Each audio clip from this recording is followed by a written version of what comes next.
It's got like dry in the small. I highly recommend you stay straight. Never curve.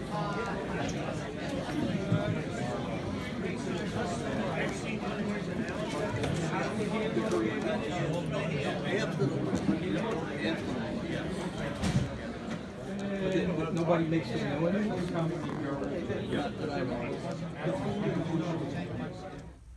Milsurp Garage. So, how did that show look? I mean, it was small. There was a lot of militaria mixed in with the guns, you know, and it was a lot of collectors that I like. But that show is interesting in the respect that it's a gun club that runs that, and that's where they have their meetings, is in that VFW there. And pretty much every single table, the vendors were people that were in this club.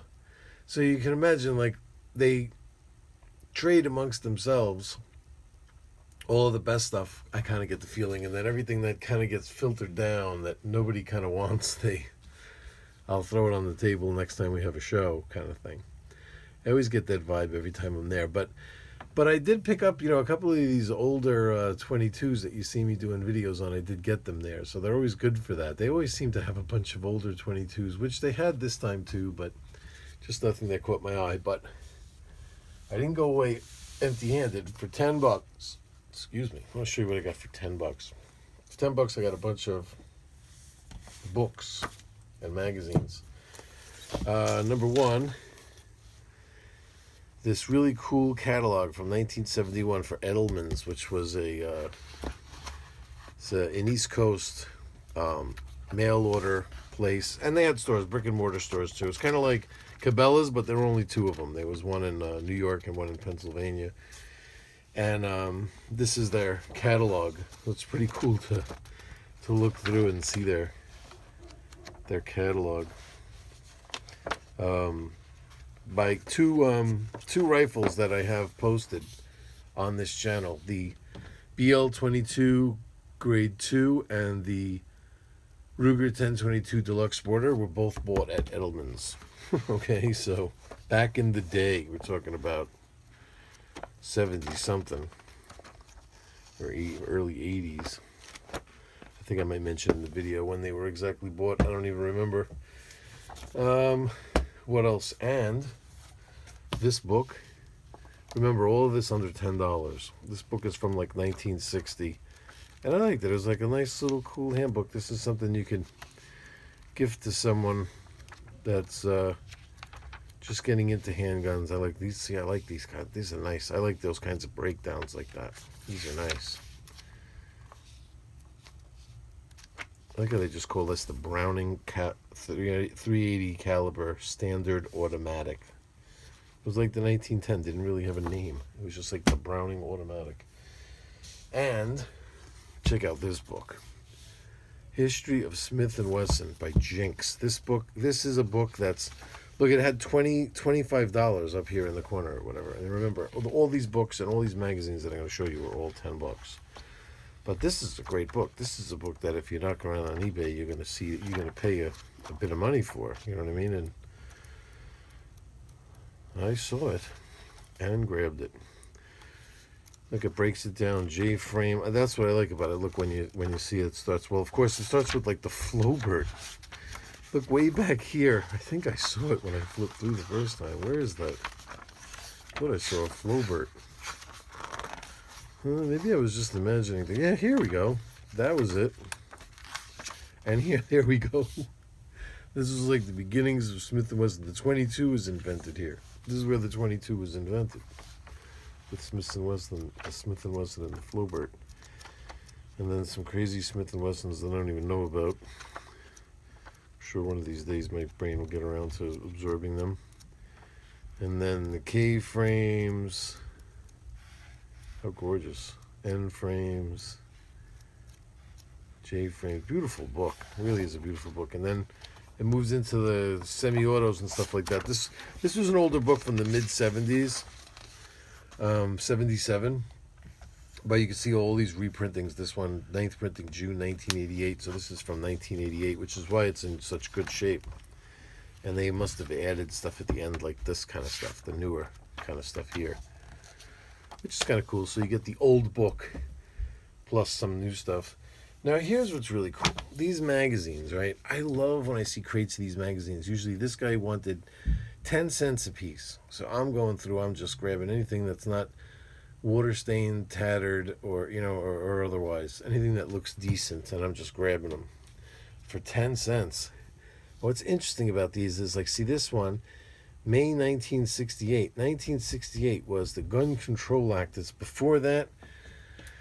You could just buy guns mail order. Like, say if you had, let me just grab one as a for instance over here.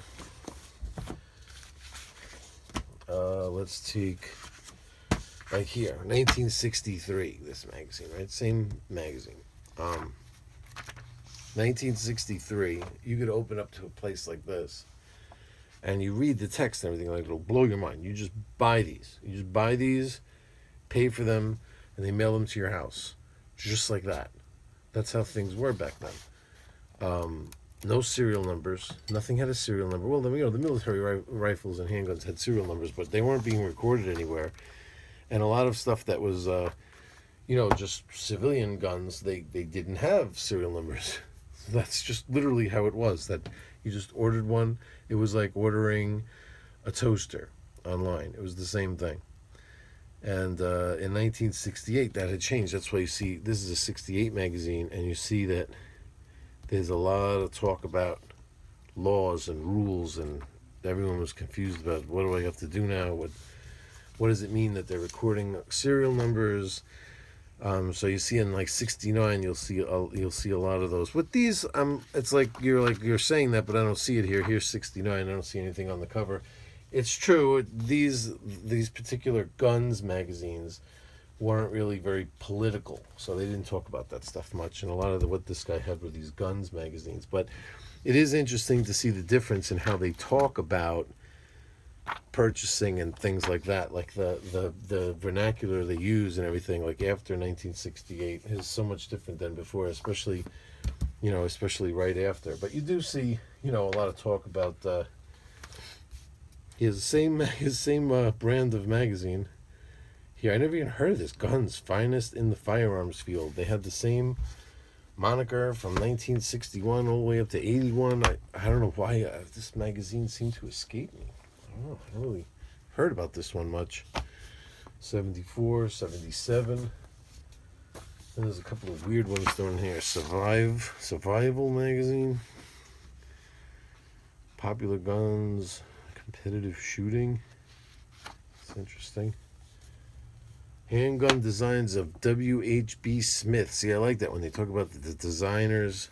That's what I like about this magazine. You know how I am. I follow like the different designers and the different patents and how they rolled. And this magazine kind of does that sometimes. You know what I mean? So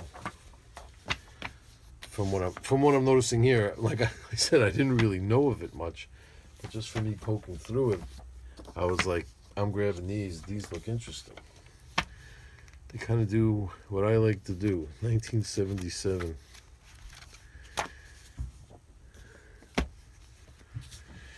And, yep, so that's it. So look, a stack of magazines like this. The books. Under $10. That was my gun show experience. Now listen, at the rifle range, I also, at the handgun range, lets you shoot 22s. This handgun range I go to, so I brought the, what was it, the 518? Was that the number of that thing? Oops, am I going to get in trouble for not knowing what that thing is?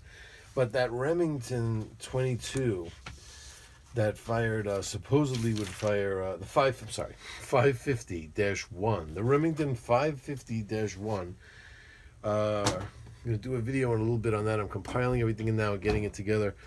If you remember, we wanted to see if it would shoot everything from CB caps all the way up to Stingers. Supposedly it could handle everything because of that floating chamber that we spoke about. So I wanted to test it out and just literally go through every types of ammunition, and the results were very interesting. I think you're going to find it enlightening. So stand by. I'm getting everything together. I'm going to get this video out. I'm going to try to get this video out tonight. Hopefully I can make that happen.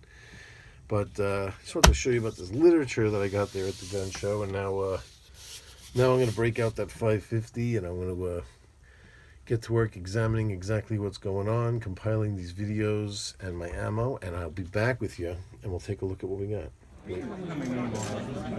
That's it for a baby dagger.